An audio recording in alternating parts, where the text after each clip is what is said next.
எல்லாருக்கும் வணக்கங்க. Video start பண்ணும்போதே ஒரு சின்ன டிப்ஸோட ஸ்டார்ட் பண்ணுறேன். மோஸ்ட்லி இட்லி மாவு அரைக்கிறோம் அப்படின்னா, நான் நைட்டே ஊற வச்சு காலையில அரைச்சிருவேன். குக்கிங் பண்ணும்போதே இட்லி மாவும் சேர்த்து அரைச்சிட்டோம் அப்படின்னா, வேலை சீக்கிரமாவே முடிஞ்சிரும். டைம் சேவிங்காவும் இருக்கும்.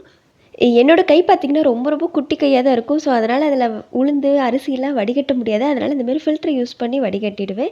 வேலையெல்லாம் முடிச்சுட்டு பசங்களெல்லாம் ஸ்கூலுக்கு அனுப்பி விட்டுட்டு சந்தைக்கு போயிட்டு வந்துட்டு, வந்ததுமே காய்கறிகள் எல்லாமே எடுத்து ஸ்டோர் பண்ணணும் இல்லையா? ஸோ, அதுக்கு ஒரு சின்ன டிப்ஸ் என்னென்னு பார்த்தீங்கன்னா, காய்கறிகள எடுத்து வைக்கிறதுக்கு முன்னாடி இந்த மாரி நியூஸ் பேப்பர் போட்டு எடுத்து வச்சுட்டோம் அப்படின்னா, அதில இருக்கிற அந்த மண்ணு, அதுக்கப்புறம் சின்ன சின்ன டஸ்ட் எல்லாமே விழாம இருக்கும். இந்த மாரி ட்ரை பண்ணி பாருங்க. மோஸ்ட்லி கிச்சனில் அதிக நேரம் வேலை செய்கிறேன் அப்படின்னா, பாட்டு போட்டு தான் கண்டிப்பாக வேலை செய்வேன். அதே மாரி தான் காய்கறிலாம் எடுத்து வச்சுட்டு, பாட்டு கேட்டுட்டே வேலைய முடிச்சுட்டு, திடீர்னு பெல் அடிச்சது யாருன்னு பார்த்தா, நியூ இயர்க்கு முன்னாடியே பீரோ வாங்கியிருந்தோம். அதுக்கு மிரர் இல்லாம தான் இருந்துச்சு. ஸோ, அது மிரர் வைக்கிறதுக்காக வந்திருந்தாங்க. ஸோ, அத பர்ஃபெக்ட்டா மிரர் வச்சு குடுத்துட்டாங்க. ரொம்ப ஹாப்பியா இருந்துச்சு. ஓகே, நாளைக்கு இதே மாரி இன்ட்ரெஸ்டிங்கான வீடியோல பார்க்கலாம். பாய்.